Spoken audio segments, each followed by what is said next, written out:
네, 그러면은 주님의 기도로 이 시간 열도록 하겠습니다. 성부와 성자와 성령의 이름으로.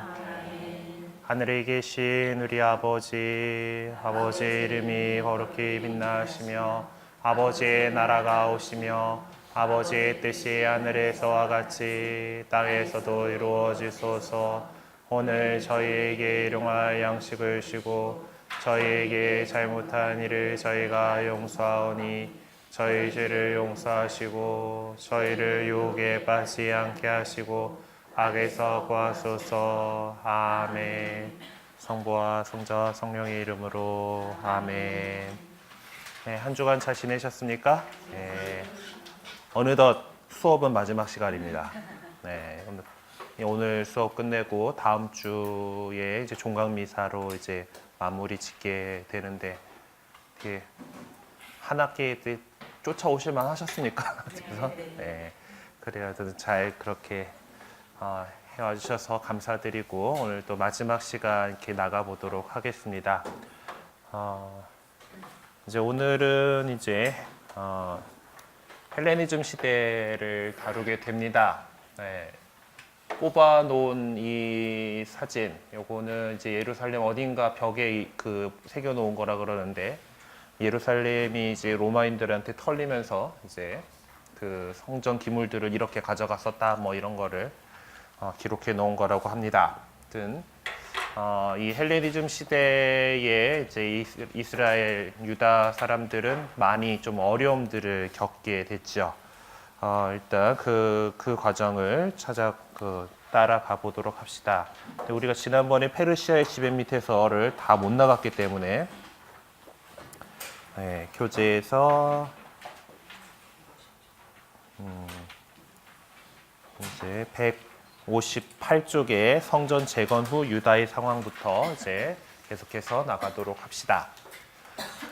예, 성전 재건 후에 유다의 상황이 어땠는가? 사실 뭐 페르시아 지배 아래서 어떤 이제 문화적으로 그 관용 정책을 페르시아가 폈기 때문에 자기의 고장으로 돌아올 수 있었고 또 자기의 신과 야훼 하나님을 섬길 수 있게 되고 성전도 지을 수 있게 해주고 뭐 그러긴 했지만은 뭐 국력이 훌륭하던 시절이 아니니까 뭐 엄청난 거를 짓지는 못했죠.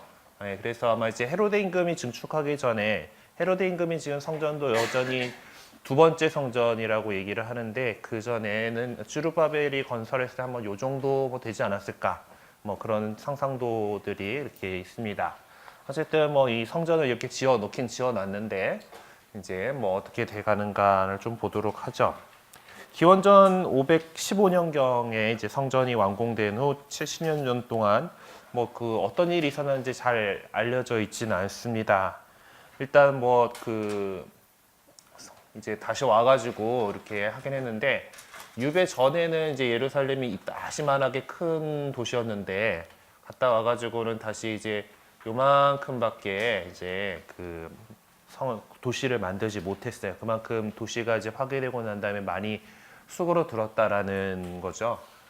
사실 다윗 임금 때 시절에 요만큼 이렇게 하다가 이제 솔로몬 때 한 이만큼 이제 이렇게 늘리고 그리고 그 뒤로 옆으로 이제 점점 그 도시가 커져가면서 이렇게 붙었던 건데 이제 유배 이후에는 결국 한 요 정도 되는 그런 공간으로 이렇게 다시 돌아오게 됐습니다. 아무튼 뭐 인구가 계속 늘어났다고는 하지만은 그 유다인 공동체의 지위가 그렇게 뭐 이제 안정적이지 못했던 거예요.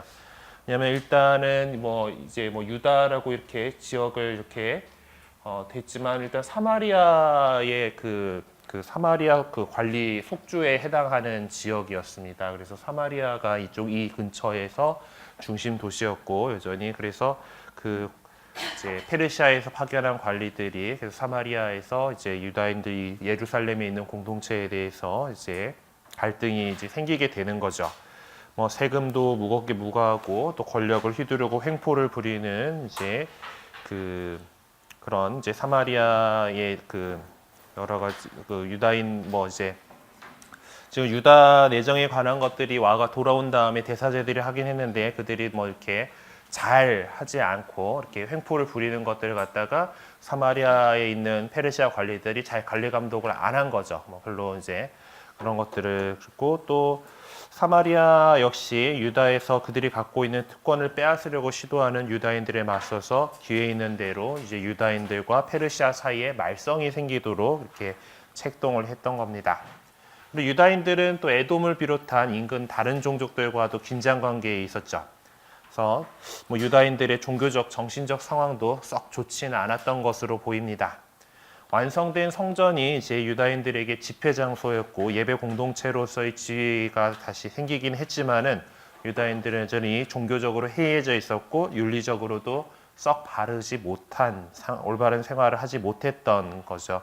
그런 상태는 성경의 느헤미야기나 말라키서를 통해서 이렇게 볼 수 있었습니다. 그래서 느헤미야하고 에즈라가 유다에 도착을 했을 때 이 사람들은 좀 후에 이렇게 들어오게 되는데 그 유다 공동체는 계속 좋지 않은 상황이었습니다. 그래서 에즈라와 느헤미야의 개혁 시도가 있었죠. 이 그림은 그 구스타프 도레의 그 작품 중에 하나로 이제 에즈라가 사람들에게 율법서를 읽어주는 장면을 이제 그린 부분입니다. 어쨌든 에즈라하고 느헤미야가 이제 각각 두 번째, 세 번째에 유다인들을 데리고 귀환을 한 거로 알려져 있는데 누가 먼저 왔는가에 대해서는 이제 잘 정확하게 알 수가 없습니다. 이제 에즈라가 먼저라는 설이 있고 느헤미야가 먼저라는 설이 있어요. 성경에는 일단 에즈라가 먼저 온 것으로 이렇게 되어 있기는 한데 오늘날에는 일반적으로 느헤미야가 먼저 왔다라는 것이 정설로 받아들여지고 있습니다. 느헤미야의 첫 기국은 기원전 445년경 그리고 두 번째 기국은 433년경으로 보고 있고요. 에즈라는 아르타크세르크세스 2세 때인 398년경에 온 것으로 추측하고 있습니다. 일단 느헤미야는 이제 파괴된 예루살렘 성벽을 다시 건축하고 정치 안정과 질서를 바로잡는 데 주력을 했고요. 에즈라는 종교적인 임무를 띠고 율법에 입각하여 이스라엘의 공동사회와 예배와 생활을 바로잡는 것을 목적으로 삼았던 것으로 보입니다. 네, 먼저 느헤미야를 보죠. 이것도 뭐 이제 인터넷에서 느헤미야를 뒤지다 보니까 나오는데 뭐 여기는 누가 그렸다던가 뭐 이런 것들은 안 나오더라고요. 대강 이거 보면 어디 뭐 그 그림 성경 사파로 있을 법한 그런 건데 하여튼 성벽을 새로 쌓고 있는 것들을 이렇게 나옵니다. 저 그림 작가가 어떻게 했는지 모르겠지만은 이 사람은 대단히 장사인 것 같아요. 이 돌 이만한 돌이면은 혼자서 저렇게 뭐 쉽게 이렇게 안 될 텐데, 하여튼 돌이 되게 가벼운 건가? 그래서 그래요. 느헤미야는 이제 당시 페르시아 임금인 아르타크세르크세스 1세의 고관인 유다인 정치 지도자로서 기원전 445년경 이제 지방관의 지위로 예루살렘에 도착했습니다. 이제 아르타크세르크세스 임금을 측근해서 사실 모시던 그런 사람이어가지고 뭐 하여튼 그 느헤미야기에 따르면은 그래요. 하여튼 측근해서 모셨는데 이제 워낙 이 사람이 이제 그 예루살렘 생각에 도로 떠나온 고향 생각에 이제 수심에 가득 찬 모습을 딱 보시니까 임금님께서 너 왜 이렇게 얼굴에 근심이 가득하냐 했고 이러저러 해가지고 저희 떠나오니 그 고향에서 그래 그러면 네가 돌아가 보도록 하여라 하면서 이제 그래서 거기에 있던 이제 유다인들을 대표로 지방관으로 임명받아서 예루살렘에 도착을 하게 됩니다. 아르타크세르크세스 임금은 느헤미야가 예루살렘 성벽을 다시 쌓는 등 예루살렘의 옛 수도를 재건하는 일을 돕도록 허락하였습니다. 그리고 페르시아 왕 입장에서 예루살렘을 튼튼히 하는 것은 이집트의 공격을 방어하는 데 유익한 일이었을 것으로 보이죠. 그래서 느헤미야는 우선 파괴된 채 남아 있어서 외적의 침입 위험을 안고 있는 예루살렘 성벽을 보수하는 일에 주력하였습니다. 근데 이제 예루살렘이 다시 또 정치적 중심지로서 재건된다라는 것은 주변에 있는 여러 자잘한 국가들에게는 부담이 되는 일이었어요. 그래서 이 작업은 사마리아 총독 산발랏을 비롯해서 주변의 암몬이니 아라비아, 아플리스티아 등의 방해에 시달리게 됩니다. 뭐 성경에서는 이 일이 52일 만에 완성되었다라고 말하고 있기는 하지만은 요세푸스에 의하면은 아마 실제로 2년 4개월 정도가 걸렸다고 이렇게 전해지고 있죠. 느헤미야는 또 유다인들이 직면한 사회 경제적 문제들의 눈을 돌려서 몇 가지 개혁을 단행하였습니다. 당시 유다는 계속되는 흉년과 또 과도한 세금 등으로 백성들의 고통을 당하고 있었는데 지방관으로서 자신이 마땅히 받아야 할 몫을 포기하고 백성들을 착취하지 않고 검소하게 산 느헤미야는 세제를 개혁하였고 또 가난한 이들을 착취하여 부당한 이익을 얻던 그런 귀족이나 관리들의 어떤 고리대금업들을 중단시켰고 그들에게 빚진 사람들의 빚을 탕감해 주도록 이렇게 했습니다. 다시 페르시아로 돌아갔다가 기원전 433년경에 다시 귀국한 느헤미야는 종교적 기강이 해이해진 것을 발견하게 됩니다. 그러니까 백성들이 성전에 바쳐야 될 자신의 몫을 지불하지 않고 안식일도 제대로 지키지 않고 또 이방인하고 교류하면서 하느님을 신앙에서 멀어져 갔던 것이죠. 그래서 느헤미야가 좀 엄격한 조치를 취하게 됩니다. 일단 이방인들을 성전 지구 밖으로 몰아냈고요. 그리고 이방인들과의 혼합주의적 결혼을 금지시켰고 이방인 상인들이 안식일에 예루살렘에 드나들지 못하도록 안식일에는 성문은 닫아버렸다는 거겠죠. 그리고 안식일을 지키도록 하고 또 하나님 신앙에 충실한 레위인들에게 성전의 직책을 맡기고 성전을 돌보도록 이렇게 조치를 했습니다. 그 다음에는 이제 에즈라인데 에즈라는 이제 아론 가문 출신의 에즈라 사제인 에즈라인데 뭐 이제 에즈라 7장 12절에 보면은 뭐 하늘의 하느님께서 내리신 법의 학자인 에즈라 사제라는 상당히 거창한 칭호를 이렇게 받았던 것으로 받은 건 나와 있는데 이거는 뭐 어떤 그 법의 학자라는 거는 율법 학자라는 지금 예수님 시대의 율법 학자들과 같은 그런 사람들이 아직 나타나기 전이에요. 그래서 어떤 그 이제 종교 문제를 유다인들의 종교 문제를 담당하는 행정관이라는 직위를 나타내는 칭호로 보입니다. 에즈라는 원하는 유다인 모두를 데리고 갈 수 있는 권한 등 여러 가지 권한을 받고서 당시 아르타크세르크세스 이제 그 2세 페르시아 왕으로부터 받고 이제 기원전 398년경에 예루살렘에 도착하게 됩니다.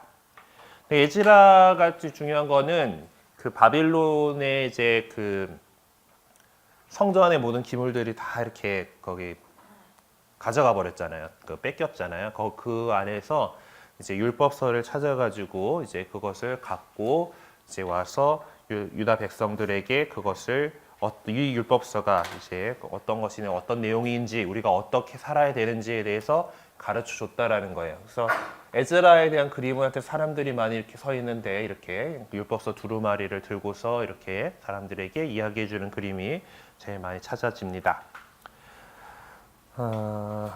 근데 사실 뭐 율법서를 가지고 왔다라고는 하지만은 그 율법서가 어느 거냐라는 것은 알려져 있지 않습니다. 그리고 이스라엘 백성이 이제 에즈라가 이제 온 다음에 초막절을 지키고 율법에 따라서 살기로 맹세를 했죠. 그러면서 이제 에즈라의 가르침에 따르게 되었습니다. 그런데 이제 에즈라의 메시지의 초점은 더 이상 희생제사에 있는 것이 아니라 율법의 해석에 있었습니다. 그러니까 이제 제사 위주의 어떤 그 유다교의 그거에서 더 율법을 강조하는 그런 흐름이 있었다라는 것이죠. 유다인 공동체를 율법으로 인도해서 혼란해진 예배와 관습을 개혁하고 그들의 정신 생활을 쇄신하려고 했습니다. 에즈라는 이렇게 예배, 종교 제도의 기능, 일반적 종교 행사를 위해 표준이 될 만한 거룩한 책을 제시함으로써 유다교 안에서 율법의 권위를 발전시켰죠. 에즈라는 또한 느헤미야보다 종교적 전통을 순수하게 유지하고자 하는 의도가 더 철저했습니다. 그래서 이미 이방인하고 한 결혼을 깨도록 강요하기까지 이렇게 했었어요. 에즈라는 느헤미야가 구축한 정치적 안정의 틀 안에서 율법을 중심으로 한 유다인 공동체를 재조직하였습니다. 이후 예루살렘 새 공동체의 지도자들은 대사제를 비롯한 사제들이 이렇게 되었고 그보다 더 낮은 지위로 성전에서 일하는 레위인들이 있었던 것으로 보입니다. 그래서 에즈라 당시에 이제 지금 우리가 갖고 있는 모세 오경의 골격이 형성된 것으로 보이는데요. 아마 이제 에즈라가 이제 율법서의 마지막 편집자로 알려져 있습니다. 뭐 앞서도 말했지만 그가 가져온 율법이 어느 것이었는지는 정확히 알 수가 없어요. 그러니까 유배기 이전에 어떤 그 성전의 전승들을 보존하면서 이렇게 뭐 유배기 그 가운데에서도 계속 전해지고 수집된 그런 개개 자료들로 이렇게 존재해 오던 이 성경의 그 단편들이 에즈라 시대에 이제 뭐 직전이든 뭐 그 전이든 어떤 그 현재 형태로 편찬된 이제 오경 이렇게 일지 뭐 아니면은 뭐 사재기 자료에 2차적으로 덧붙여진 뭐 제의나 기타 규정들을 포함하고 있는 하나의 율법집이었는지는 뭐 확실하진 않습니다. 어쨌든 그래도 적어도 이 율법의 내용이 바빌론이나 팔레스티나에 있는 유다인들에게 그 많은 내용이 이미 알려져 있었던 율법이었던 것으로 보입니다. 그러니까 이미 이 율법서의 권위에 대해서 다 같이 인정할 수 있고 그래도 많이 그래도 관심이 있던 사람들은 이미 읽을 수 있었던 정도로 이렇게 형태가 갖추어진 그런 정도가 됐을 것이다라고 보는 거죠.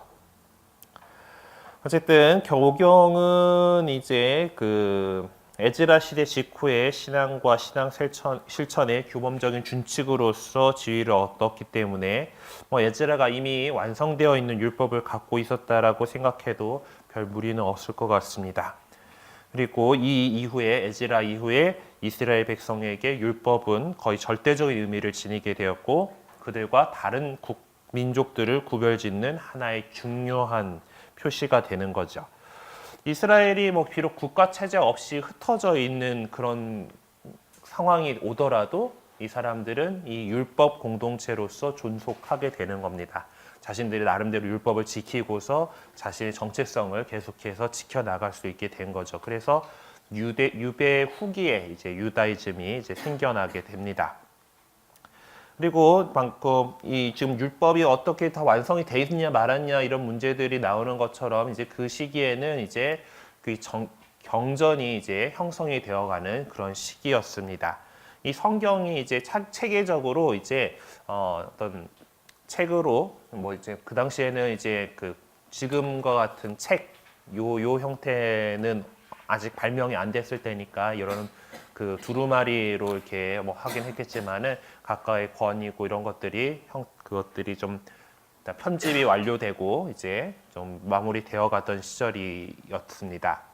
그래서 이 모세 오경에 이어서 옆에 그 다음에 역사서가 더해지고 점차적으로 예언서들까지 이렇게 해가지고 구약 성경 우리가 갖고 있는 성경이라는 그런 형태들이 이렇게 만들어 나가지게 되는 그런 거예요. 그리고 또 이 뭐 역사물이라든지 예언자들의 어떤 기록뿐만 아니라 어떤 삶과 죽음, 악과 고난 등의 문제에 대해서 고대 지혜에 비추어 성찰한 욥기나 아가 같은 그런 지혜 문학 작품들이 이제 집성되게 됩니다.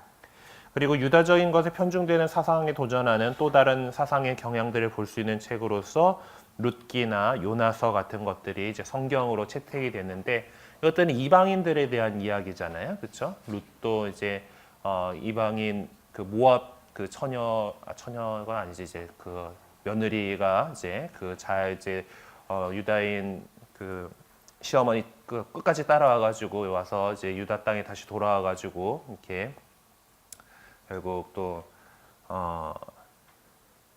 유다 안에서 중요한 인물이 되는 다윗 임금의 피 위에 이제 그렇게 이방인 여성이 있었다라는 거, 뭐 그리고 또 요나서 같은 경우는 이제 니네베에 가가지고 그거를 선포하자는 이제 하느님의 심판이 다가왔으니까 회개하라고 이렇게 얘기를 하는 것으로 해서 또 그래서 하느님이 또 그 사람들을 그냥 그냥 벌 주는 것이 아니라 그 회개하는 모습을 보고서 또 용서하시고 또 복을 그렇게 또 잘 살게 해주잖아요. 또 그런 것들을 보면서 이제 그냥 우리 유다인들만의 하느님이 아니다라는 그런 사상들이 이렇게 들어오는 것을 볼 수가 있습니다.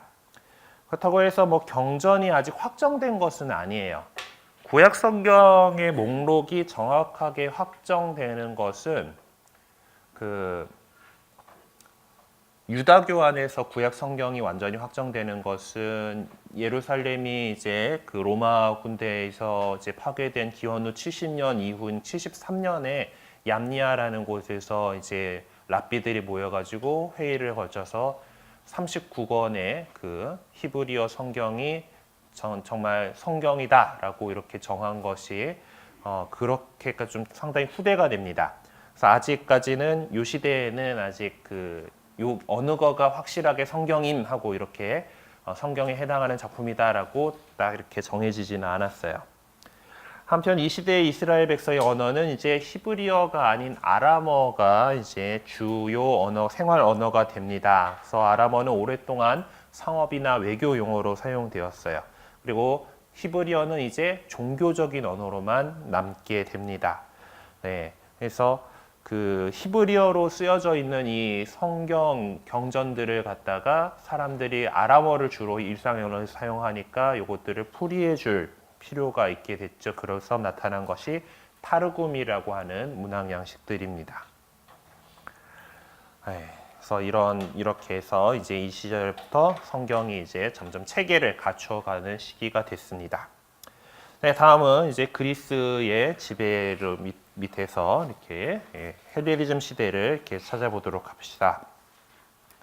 페르시아 왕국도 결국 뭐 계속해서 존속하지는 못했죠. 결국 속국의 저항과 왕실의 내분 등으로 점점 쇠퇴해가고 있던 말기에 유럽의 그리스의 이웃나라 마케도니아라고, 그리스의 일부라고 봐도 될 건데, 요게 이제 한 기원전 431년쯤에 그리스 쪽 이제 그 지역인데요.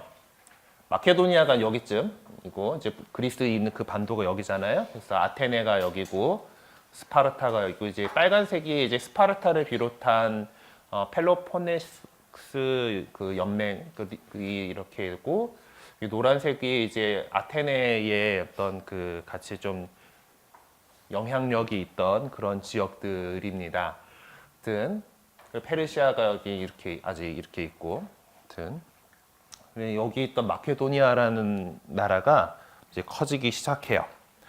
그래서 그 기원전 한 338년에 이르러서 마케도니아 왕 필리포스 2세가 그리스 도시 국가들을 정복하고 자기 통치역을 만들었다는데, 그래서 이 그 필리포스 2세가 이제 서거했을 때 마케도니아는 이만해집니다. 마케도니아가 이렇게 커지고요. 그리고 이제 그의 아들 알렉산드로스, 우리 잘 알려진 알렉산더 대왕이 이제 그로부터 2년 후 암살된 부왕의 뒤를 이어받아서 그리스 제국을 이룩해서 336년부터 323년까지 통치를 했어요. 그래서 알렉산드로스는 기원전 334년에 소아시아 지방에 들어와서 그 지역에 주둔하고 있던 페르시아 군대를 몰아내는 것을 시작으로 해서, 소아시아 지역이라는 건 여기 지금의 터키 지역을 얘기하는 겁니다. 이렇게 시작을 해가지고 안티오케를 거쳐서 하여튼 어마어마한 나라들을 이 알렉산드로 대왕이 이렇게 이렇게 해가지고 페르시아를 거의 다 이제 집어먹죠. 다 이렇게 하고 자기네 동네로 못 돌아가고 죽어요.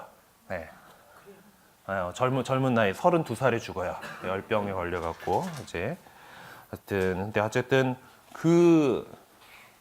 하여튼 임금이 된 거가 뭐 또 지금 보니까 통치한 기간이 7년인 거죠, 지금. 336년부터 323년까지 했으니까. 하여튼 한 7년인가? 13년? 어떻게 되지? 헷갈린다. 어쨌든 뭐 얼마 안 돼요. 그렇게 길지 않아. 이 사람이 그 통치한 기간이 길지 않은데 이렇게 그냥 다 이렇게 정복을 하고 이렇게 했습니다. 자, 그런데 결국 뭐 이제 뭐 요세푸스가 뭐 이제에 따라서 알렉산드로가 뭐 사마리아 사람들에게 그리즘산에 성전을 건립하고 허락했다, 뭐 그런 거는 뭐 일단 뭐 좀 다른 거가 섞여 들어간 것 같다고 하는데, 어쨌든 알렉산드로스 때의 사마리아 사람들은 이제 유다하고는 완전히 분리돼서 이제 따로 그 독자적인 공동체를 형성한 것으로 보입니다. 하여튼 이제 기원전 331년경에 이제 그 페르시아의 다리우스 3세를 격파하고 페르시아를 완전히 굴복시키고, 그래서 기원전 326년경에는 인더스 강가에까지 여기 인도 근처까지 이렇게 공략을 하고, 그곳이 이제 동쪽 경계가 되는 커다란 그리스 제국을 이제 건설을 하게 됩니다. 이 그리스는 이제 알렉산드로스 대왕 사후에 또 이 여러 또 왕국으로 좀 갈라지고 나서 기원전 63년에 로마에 의해서 멸망하게 됩니다. 네, 이 알렉산드로스가 열병에 걸려서 죽고 난 다음에 그리스 제국은 여러 개로 이제 분열을 되게 되는데요. 이 세력 분쟁을 거쳐서 그리스 제국을 나누어 가진 알렉산드로스의 부하들 가운데에서 이스라엘하고 관련이 있는 나라는 이제 프톨레마이오스하고 셀레우코스가 이렇게 됩니다. 그래서 프톨레마이오스는 이제 이집트 쪽을 차지를 하게 되고요. 그리고 셀레우코스 왕 그 가문은 이제 이 페르시아가 있던 그 지역들을 차지하게 됩니다. 그리스 저쪽 땅에는 또 다른 이제 나라들이 또 있어요. 근데 이 이스라엘을 이제 놓고서는 요 두 왕국이 이제 세력권이 왔다 갔다 하게 되는 겁니다. 프톨레마이오스 가문은 이제 이집트를 먹었고 셀레우코스가 이제 페르시아를 차지를 했는데요. 이 구약 성경의 이 마지막 시대에 이 두 왕조의 통치가 이제 그 통치했던 영향이 이제 많이 반영이 되어 있습니다. 이 둘은 서로 팔레스티나를 차지하기 위해서 많은 전투를 치른 끝에 팔레스티나는 기원전 301년경에 먼저 프톨레마이오스에게 정복되었고 한 100년가량 프톨레마이오스 왕조가 이렇게 지배를 하게 됩니다. 그리고 그 후에 기원전 198년경에 셀레우코스 왕가가 이제 프톨레마이오스가 밀어내고 팔레스티나의 새로운 지배자가 되게 돼요. 자, 근데 문제는 이제 헬레니즘, 이제 그리스 사람들은 이제 페르시아하고 정책이 달랐다라는 겁니다. 자신들의 문화를 자기들이 정복한 지역에 심기를 원했어요.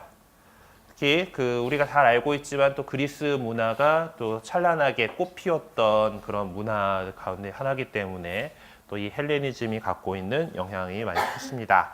헬레니즘이라고 하는 것은 이제 그리스 고유의 문화하고 이제 알렉산드로스 대왕이 이렇게 막 이렇게 정복을 해가지고 저쪽에서 동양의 문화까지 같이 이렇게 오리엔트 문화가 융합되어서 이루어진 새로운 그리스 문화, 사상, 정신을 말하는 것입니다. 그래서 이 헬레니즘이 이 서아시아의 모든 민족에 미친 영향은 참 중대한 것이었습니다. 이 과정이 사실 이렇게 그리스하고 페르시아하고 우리 같이 좀 이런 교류 덕에 이제 이렇게 좀 이렇게 융합되어 가는 과정은 페르시아 시대부터 이렇게 천천히 진행되어 왔던 거지만은 알렉산드로 대왕이 정벌을 하면서 이제 그리스가 직접적으로 이 페르시아를 다 정복하고 이제 그 지역들을 정복하게 되면서 급격히 가속화되게 되죠. 알렉산드로스는 정복하는 주요 도시들의 그리스 문화를 보급하기를 위한 주요 전략지로 만들게 됩니다.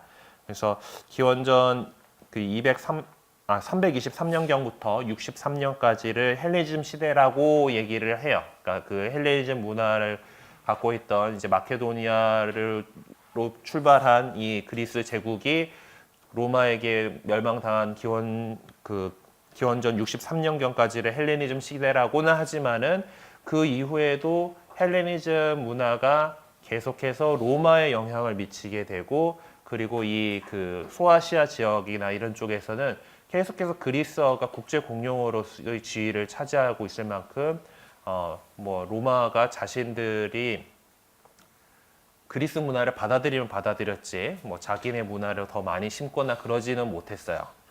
그래서 참 헬레니즘의 영향력이라는 것은 그 이후로도 많이 지속되게 됩니다. 그래서 아마 그런 관계로 이제 우리가 갖고 있는 신약 성경도 고대 그리스 말로 이제 헬라어로 쓰이게 된 거죠. 일단 그 그리스인들은 예술에서 뭐 많은 이제 그 기여들을 했습니다. 이렇게 뭐 알렉산드로가 하면서 여러 도시들을 기점으로 이제 많이 퍼지게 됐는데, 이제 과학 부분에서 기하, 공학, 지리, 천문학 등의 연구를 위한 기초를 놓게 되었고요. 요것은 이제 그 유클리드의 기하 원론의 그 한 되게 오래된 그 한 조각인데 뭐 하여튼 이런 것들 이제 많이 이렇게 썼고요. 또 그리고 뭐 건축 이런 것들도 또 나름 이제 많이 발전해서 이제 아테네에 있는 이제 제우스 신전 유적인데 이런 그 으리으리한 건물들도 이제 지어 올리게 됐고요. 물론 이제 로마가 건축이나 토목 기술은 더 뛰어나가지고 더 그 이제 아치라는 거를 이제 발명해가지고 써먹었으니까 뭐 더 그렇긴 한데, 이제 그리스 시대, 헬레니즘 시대에는 뭐 이렇게 기둥을 많이 세워가지고 이걸 떠받치는 것으로 이렇게 했었습니다. 그리고 또 철학에서 인간과 사회에 관한 사상을 발전시켰을 뿐만 아니라 민주주의와 정의의 개념들을 발전시키면서 정치에 대해서도 많은 관심을 기울였죠. 잘 알고 계신 라파엘로의 아테네 학당입니다. 고대 그리스의 철학자들이 우르르 나와 있어요. 그리고 이제 그리스인들은 종교적으로는 많은 신들을 믿었습니다. 이제 올림피아라는 곳에 신들이 살고 있을 거고, 제우스를 비롯해서 많은 신과 여신들이 이렇게 살고 있다라고 생각을 했어요. 그리스인들에게 있어서 올림피아의 신들은 이제 그 완벽한 존재들로 이렇게 여겨졌습니다. 그 그리스의 조각상들을 이렇게 볼 때, 지금 여벌굴이 나와 있는 게 딱 요 여신인데 누굴라나? 근데 어쨌든 그 이마라고 하고 코라인이 이렇게 쓱 하고 딱 같이 일직선이 되는 거는 신상이고요. 인간들은 좀 이마가 튀어나와 있어요. 그런 식으로 약간 뭐 구분을 하는데, 한다 그러던데, 그때 완벽한 존재로서 그 신들을 했고, 신들이 또 이리고 지지고 볶고 삼고 굽고 하면서 하는 재밌는 이야기들이 이제 신화가 잘 발달했죠. 그래서 이 그리스는 이제 자기 고유 문화를 확산시키기 위해서 이 방대한 영토 전역에 퍼져 있는 식민지에 대거 그리스인들을 정착시켜서 도시들을 그리스화시키고, 또 그렇게 그리스화된 도시들이 주변에 이제 문화를 확산시키는 중심지가 되게 됩니다. 팔레스티나에서도 이제 그렇게 이 그리스인들이 세운 도시들이 이렇게 생겨나게 되는데요.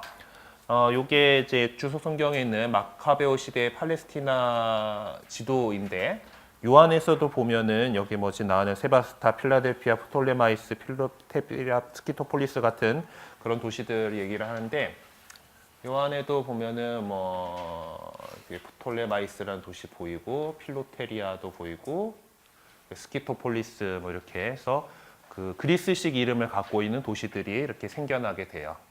밑으로 내려가 봐도 여기 아마투스도 저거 그 그리스 말스럽죠. 그게. 그리고 알렉산드리움, 필라델피아, 마케로스 이런 도시들이 이렇게 팔레스티나 안에서도 이렇게 그리스 문화의 중심지가 되어가지고 이렇게 했습니다. 이들은 가는 곳마다 신전도 세우고 경기장도 세우고 극장도 세우고 그렇게 했어요. 그래서 저도 이제 구제 때 이제 그 이스라엘 성지순례를 이렇게 다녀오는데, 거기에 이제 그런 극장 유적들 남아 있는 것들도 곳곳에 이렇게 있었습니다. 로마인들도 마찬가지로 극장 세우고 뭐 이런 것들 했는데, 이 그리스인들 때부터 시작이 됐던 것이죠. 그리고 또 학교에서는 철학에 근거한 교육들을 강조했고, 토론이 이제 교육에서나 사고하는 데 주요 방식이 됩니다.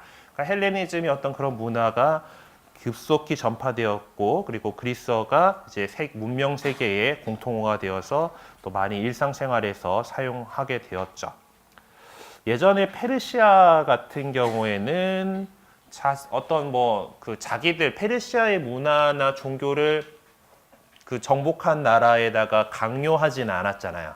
그 덕분에 이제 바빌론에 끌려가 있던 유다인들이 이제 다시 돌아와가지고 성전도 짓고 이렇게 살 수가 있었는데, 이 그리스는 자신들의 문화를 다 심기를 그걸로 이제 지배 민족의 문화를 이렇게 그 섞어 넣든지 적어도 하여튼 지배적인 그런 문화가 되도록 이렇게 그런 정책을 썼습니다. 그래서 팔레스티나에 있는 유다인이든 밖에 이제 디아스포라에 있는 유다인들이든 이 그리스 문화와 언어를 흡수하고 거기에 동화되지 않을 수가 없었던 상황들이죠.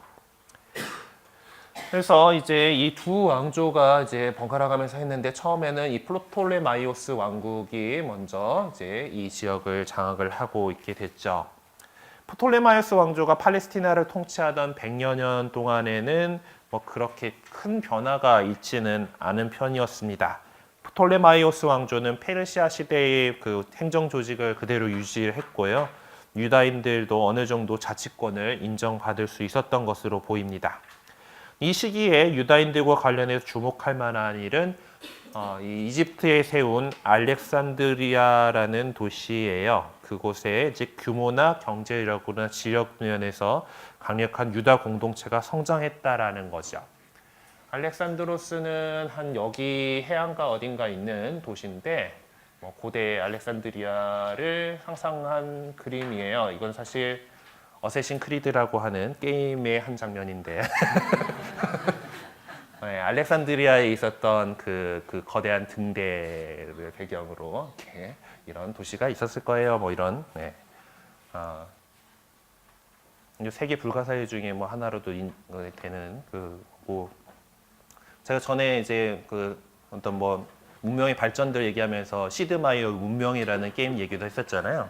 네, 거기서도 주요 이제 뭐 불가사의 건설해야 되는 것 중에 하나가 이거 알렉산드리아 등대하고 알렉산드리아의 또 대도서관이 이제 또 그런 것들이 있습니다. 어쨌든 그런 이제 이런 큰 등대가 있을 정도라면은 많은 이제 해상 무역이 있었다라는 거고, 그리고 알렉산드리아의 대도서관이 또 되게 유명하잖아요. 그 시절에 그 책을 다 뭐가 됐든 다 손으로 베껴 써야 되는 그래서 어떤 지금처럼 책이 싸지 않은 시절에 그 어마어마한 장서를 갖고 있던 도서관이 있었다라는 그러니까 어떤 뭐 무역이든 상업이든 또 문화든 이런 것들이 되게 발전해 있는 도시였습니다. 그런 곳에서 이제 유다인들의 공동체가 어느 정도 자리를 잡고 근데 이 알렉산드리아의 유다인들은 이제 헬레니즘을 이제 또 기꺼이 받아들이게 됩니다. 그래서 이 사람들은 이제 더 이상 히브리어나 아람어를 사용하는 것이 아니라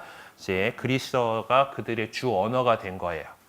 근데 이렇게 몇 세대가 지나다 보니까 그러면은 이제 우리도 뭐 미국 교포들 뭐 3세대 정도 되면은 우리말 못 하잖아요.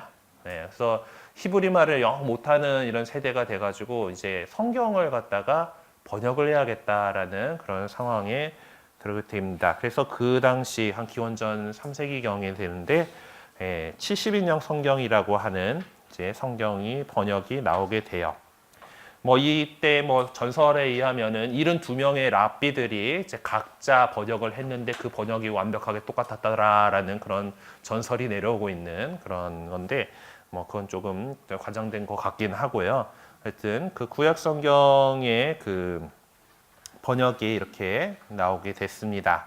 그래서 옛날 이제 그리스어로 된 어떤 파피루스 조각인데 그것도 그 시절 기원 전 것들은 아직 남아 있는 게 없고 또 한 기원 후까지 2세기경 정도인데 그리스어로 된 성경 본문, 이제 구약 성경 번역본의 본문들 가운데서 되게 오래된 이 파피루스 파편이 조각이 이렇게 이런 것들이 있더라고요. 네. 어쨌든 일단 72년 성경이 처음 번역된 때는 5경만이 번역된 것 같고요. 그 점차 구약 성경의 책들이 그리스어로 번역되게 됩니다. 그리고 덧붙여서 후대의 다른 기록들이 그리스어 경전에 첨가되었는데 이제 당시 팔레스티나 유다 지도자들이 이 새로운 기록들을 받아들이지 않았고 히브리어 경전에도 포함시키지 않았습니다.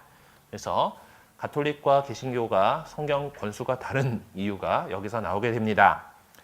네, 우리는 이제 그리스 이제 헬레니즘 그쪽에 나는 디아스포라 유다인들이 나중에 또 그리스도교를 받아들이게 되고 이제 그들 안에서 이제 써왔던 성경은 이 70인용 성경이잖아요. 그리스 말로 된 성경이란 말이에요. 그럼 거기에 이제 들어갔던 이제 그런 부분들, 지금 우리 성경 안에서도 제2경전이라고 표시되어 있는 그 부분들은 이제 그 그리스 이제 문화에서 살고 있는 사람들은 이걸 거의 성경으로 바로 여겼는데 히브리어로 되어 있지는 않단 말이에요. 그러다 보니까 이제 그 팔레스티나에 있는 랍비들은 요거를 성경이 아니다라고 이렇게 해버린 거고, 이제 그리스 문화권에서 계속 자라온 이제 그 우리 그리스도인들은 계속해서 그것을 성경의 지위로서 인정을 해왔기 때문에 그 이제 가톨릭 교회는 그대로 그 전통이 있어가지고 이렇게 받아왔고요. 그 종교 개혁을 이렇게 마르틴 루터의 경우는 성서학자였거든요.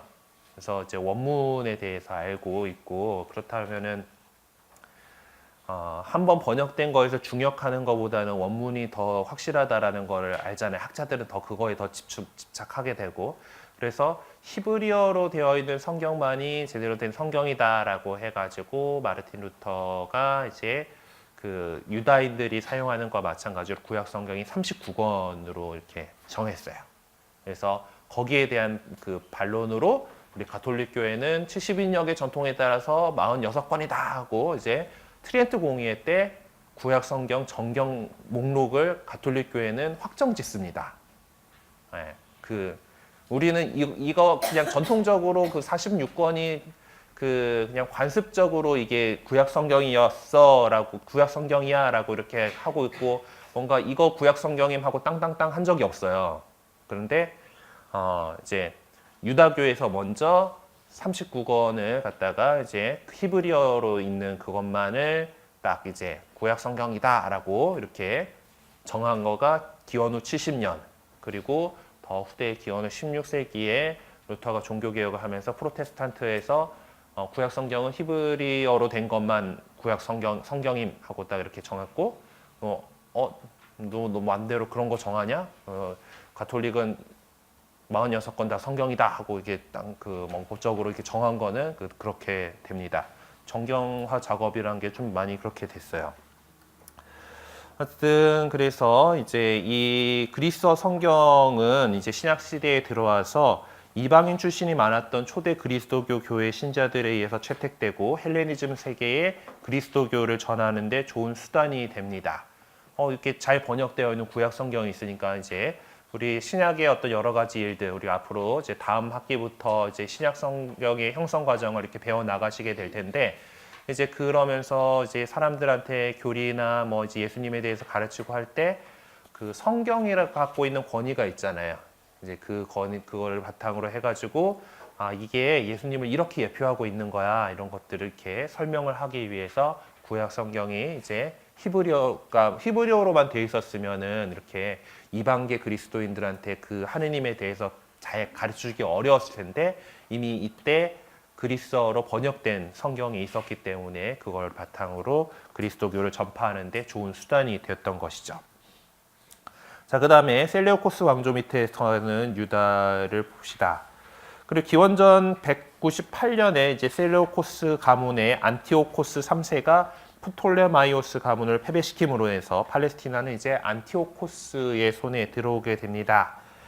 처음에는 안티오코스도 이제 유다인들의 어떤 뭐 늘 해오던 거 이렇게 잘 허용을 하고, 뭐 세금을 뭐 그렇게 막 무겁게 매기지도 않았고, 성전 보수하는데 국고 지원도 하고 뭐 여러 가지 자유를 주긴 했지만은, 그즈음 이제 지금 점점 대두되어 오고 있던 로마하고의 싸움에서 좀 졌어요. 그리고 나서 이제 돈이 좀 모자르고 이제 경제력이 좀 힘들어지고 하니까 이제 이 비용을 감당하기 위해서 유다인들에게 막 세금 많이 물리고 성전도 막 약탈해 가고 이제 그랬습니다. 그리고 안티오코스 3세의 죽음 이후에 셀레우코스 4세 이렇게 이게 뭐 그 안티오코스 3세 시절에 그 동전인데, 요 시점 되면 동전을 이렇게 사용하면서 주조 능력들이 되니까 그 임금님 얼굴들을 이렇게 막 넣었죠. 예. 예수님의 이야기에서도 보면은, 복음의 이야기에서도 보면은 카이사르의 것은 카이사르에게 할 때 보면은 요 동전 딱 보면서 요 초상이 누구 거냐 딱 이렇게 하잖아요. 이 양씨도 임금님 얼굴을 갖다가 이렇게 동전에다가 많이 이렇게 하긴 집어넣을 만한 게 이게 제일 괜찮잖아요, 그렇죠? 그래서 그 자기 시대 때는 자기 초상 이렇게 넣어가지고 이렇게 동전을 만들었어요. 안티오코스 3세가 이렇게 지배했었고요. 그 다음에 이제 셀리오코스 4세, 셀리오코스 4세의 동전은 이제 뭐 실물은 안 남아 있는지 이제 그 그림으로밖에 못 찾았는데, 아무튼 그리고 안티오코스 4세가 이렇게 이어지게 됩니다. 근데 이 안티오코스 3세 같은 경우는 이제 또 대왕 더 그레이시라는 별명이 붙어 있잖아요. 그리고 이제 셀리오코스 4세 같은 경우는 파토르니까 파토르면은 뭐 이게 뭐 파토르를 좋아하는 사람인데 이게 어떤 뜻인지 정확히 잘 모르겠고, 안티오코스 4세 같은 경우는 안티오코스 뒤에 붙는 에피파네스라는 별명을 갖고 있죠. 주님 공현 대축일이 에피파니라고 합니다. 그러니까 이 에피파니라는 거는 신이 드러내 보이셔서 현현하셨다. 그래서 그러니까 스스로에게 신이 나타났다, 드러냈다, 드러내 보였다. 그러니까 그 공현이 공공연하게 드러내 보임이잖아요. 그렇죠? 같은 어원이에요. 에피파네스는 드러내다라는 건데, 그 자기 스스로에게 안티오코스 4세는 신의 현현이다 라면서 그래서 자기가 신이니까 경배하라고 그랬겠죠. 그래서 막 그리고 다른 뭐 신들 섬기면 안 되고 막 해서 그 예루살렘과 유다의 되게 헬레니즘을 강요하기 시작합니다. 그래서 또한 이제 유다교 사제들의 또 그 부패로 인해서 안티오코스가 예루살렘의 일에 개입하도록 또 빌미를 제공하는 걸 또 생겼죠. 당시 대사제의 동생 야손은 자기가 대사제가 되려고 안티오코스 에피파네스에게 뇌물을 바치고 성전에서 많은 돈을 빼내오는 것을 하고 유다에서 헬레니즘을 지지할 것을 약속했습니다. 이 사람이 이제 대사제가 이렇게 이 임금의 이제 그걸 배경을 얻고서 대사제가 되고 나서 이제 이스라엘 사람들의 생활을 그리스식으로 바꾸는데 열중하게 되죠. 그래서 막 사제들에게 이교 예배에 참여할 것을 강요하기도 했고요. 또 그 뭐 야손 이후에 뇌물로 거래하는 대사제직 매매가 성하게 되었습니다. 그리고 에피파네스는 이제 이집트 지배권을 차지하기 위해서 이집트로 내려가서 승리한 적이 2번 있었는데, 이러니까 로마가 이제 너 자꾸 이렇게 그 이집트에 너무 이렇게 집적되지만 하면서 이제 로마가 개입을 하게 되죠. 그래서 기원전 168년경에 이집트에서 돌아오던 에피파네스는 로마의 제지를 받은 데에 대한 보복으로 이 틈을 그리고 또 이 틈을 타서 사제직을 둘러싸고 혼란해진 예루살렘을 진압하기 위해서, 그리고 또 재정적인 난국을 타개하기 위해서 예루살렘을 또 약탈을 하게 됩니다. 그리고 예루살렘에 외국 군대가 주둔하는 요새를 이렇게 또 세웠어요. 그러니까 이러니까 이제 유다인들이 또 반골 기질이 강하잖아요. 또 그래서 붕괴해가지고 이 친그리스적인 지배층을 공격하고, 이제 또 에피파네스는 이를 자신에 대한 이제 저항으로 간주하고 유다인들이 한 2년간 강경한 응징책을 썼습니다.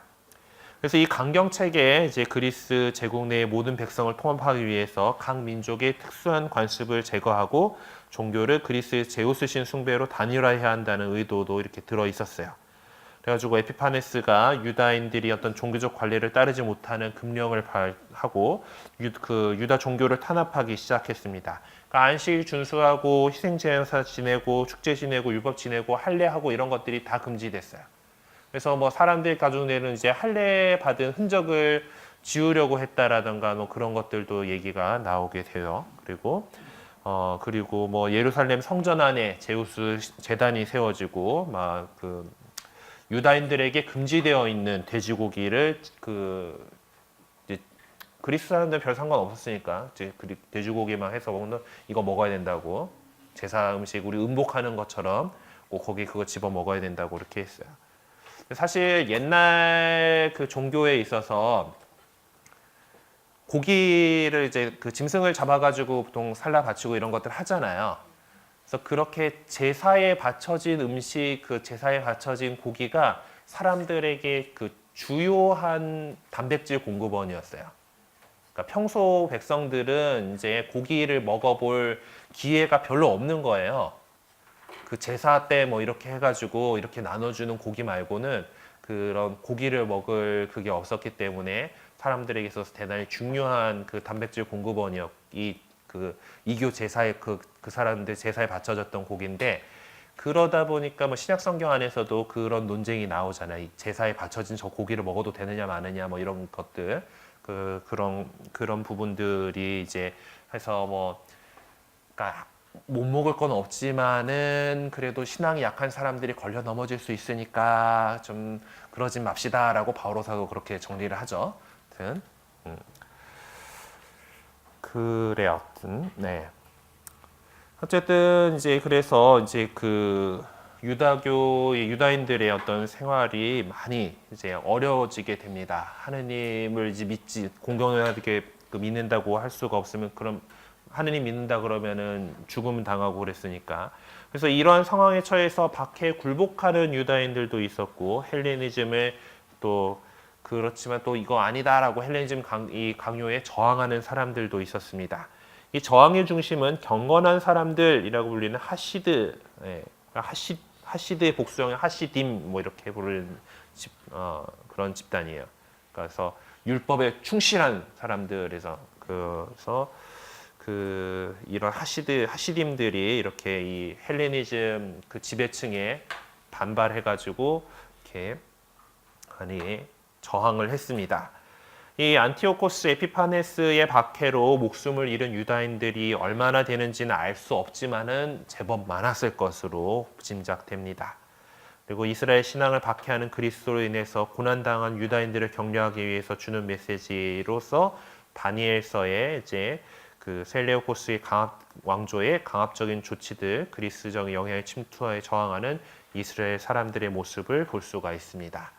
다니엘서도 이제 묵시 문학이라고 일컬어지는 장면들이 많아요. 그래서 그 묵시 문학 이제 나중에 이제 신약의 묵시 문학인 요한 묵시록에 대해서도 이제 한 5권쯤인가 하여튼 그 거의 막판에 이제 배우시게 될 텐데 기본적으로 묵시 문학은 박해 중에 있는 그 신자들에게 어떤 희망을 주기 위해서 이 고통을 참아 버텨내고 끝에 우리 주님께서 정말 그 다시 장악하시고 정말 주님의 하느님의 나라가 이루어질 때 우리가 어떻게 보상받을 것인가 이런 내용을 얘기를 하는 거죠. 그래서 그 전에 환난과 뭐 여러 가지 어려운 것들이 이렇게 나오는 건데 그걸 갖고 이제 시한부 종말론자들이 잘 써먹어 갖고 이제 그걸로 겁주고 이제 사람들 현혹시키고 하는데 요한묵시록이 많이 써먹혀 가지고 조금 안타까운 그런 어려운 부분 그런 어려움이 좀 있어요. 하지만 기본적으로 묵시 문학은 이렇게 박해받고 있는 상황 안에서 신자들에게 희망을 주기 위한 그런 거죠. 다니엘서 역시 이 시대의 유다인들에게 다 희망을 주고 하느님을 끝까지 믿고 따라가자라는 메시지를 전하던 그런 것이 남아 있습니다. 자, 그럼 마카베오 항쟁과 하스모네오 왕조 오늘 뭐 쉬는 시간 없이 쭉 달리고 끝내죠. 한 페이지 한 장 남았잖아요. 네. 네, 이 그림은 또 그 루벤스라는 작가가 그린 이제 마카베오 유다 마카베오의 승리라는 뭐 그런 그림입니다. 네. 그래서 셀레우코스가 가문의 종교 탄압이 극심해지자 유다인들의 저항도 이제 거세져서 마카베오 항쟁을 유발하게 됩니다. 요것도 이제 저거 뭐 어떻게 읽어야 될지 모르는 작가 이름인데 하여튼 마카베오 뭐 이런 그런 그림인데 이제 저 뒤에 보면은 제우스 신상 있죠. 그리고 이제 그리스식 투구를 쓴 사람이 뭔가 강요하기 위해서 문서 막 들고 있고 사람들 막 이렇게 있는데 하여튼 이렇게 그 제우스인에게 제사를 지내라라고 이렇게 하고 어떤 사람들은 좀 가고 있죠. 이쪽으로 신상 쪽으로 가고 있고 막 그런. 그래서 어떤 사람 굴복해가지고 제우스에게 제사를 바치는 그런 사람들 나타났는데 그 하스모네오 가문의 그 마타티아스라는 사람이 이제 율법에 대한 열정, 하느님에 대한 열정이 끌어올라가지고 저 제단에 바치러 가는 사람을 잡아 죽이고 제단을 제우스에게 바쳐진 제단을 허물고 도망갔어요. 훗날을 도모해야 되니까. 그래가지고 이것을 계기로 촉발한 마카베오 항쟁이 이 마타티아스하고 그의 5 아들이 이렇게 유다의 하시딤들을 모아가지고 군대를 조직해서 반란을 일으킨 겁니다. 마카베오서에 이 이야기들이 잘 나와 있어요. 몇 개월 뒤에 마타티아스가 죽은 다음에 5 아들 가운데 유다, 근데 마카베오라는 건 별명이에요.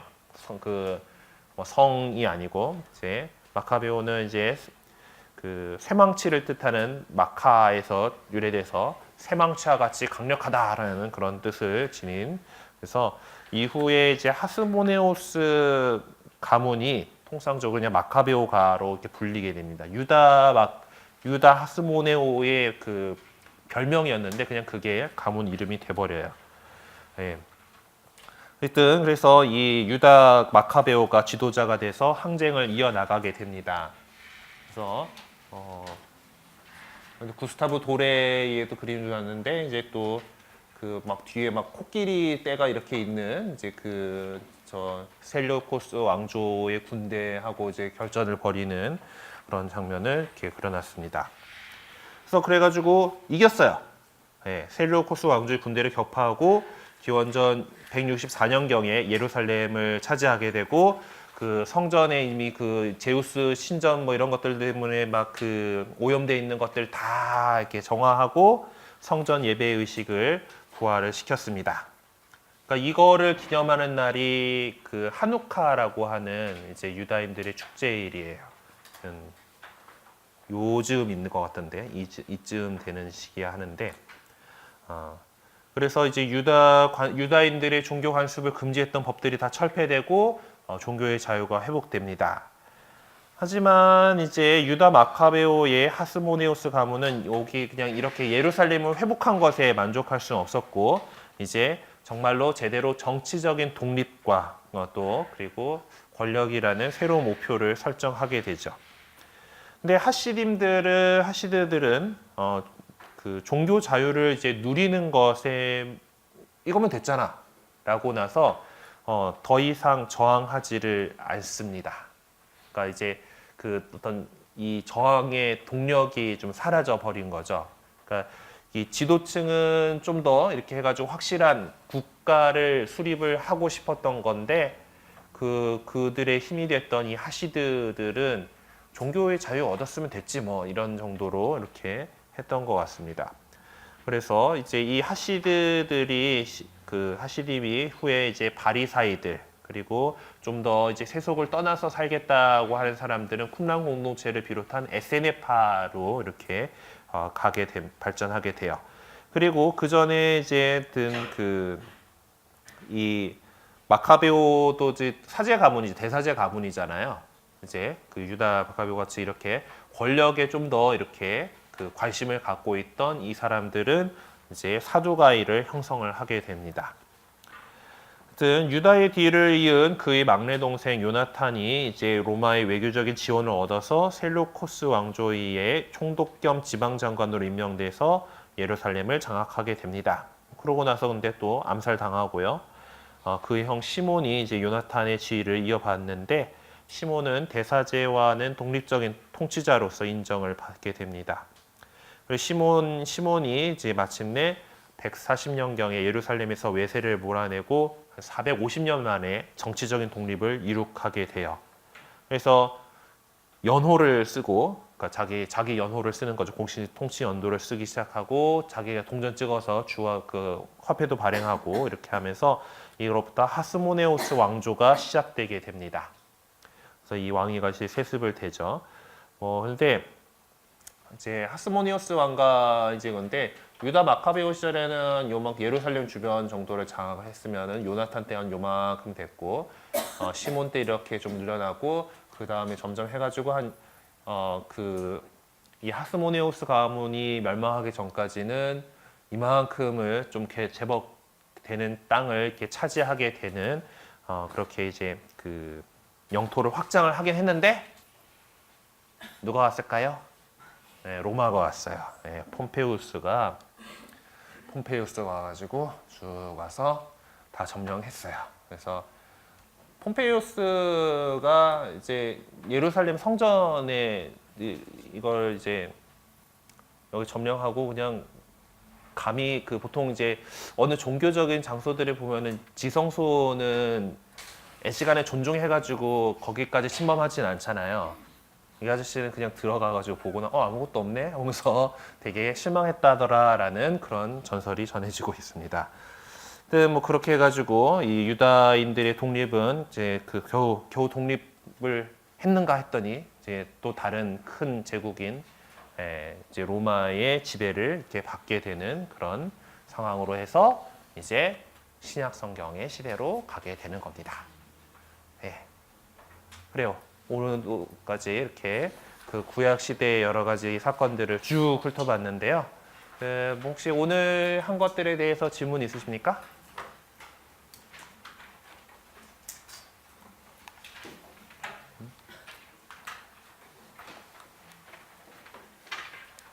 네, 그러면 빨리 끝내고 싶은 마음들이 이렇게 간절하신 것 같네요. 이제 아까 말씀드렸지만은 수업은 오늘로 끝이고요. 네, 다음 주에 우리는 종강 미사를 하게 됩니다. 아마 오시면은 우리 봉사자들이 어디로 가시는 아마 명동 성당에서 함께 성당에서 이제 그 종강 미사 함께 봉헌할 거고 이제 그래서 우리 성서모짜리는 개강미사로 시작하고 종강미사로 끝맺는 곳이니까 오늘 수업 다 했잖아 뭐 하면서 미사 안 나오지 마시고 꼭 이렇게 나오셨으면 좋겠습니다.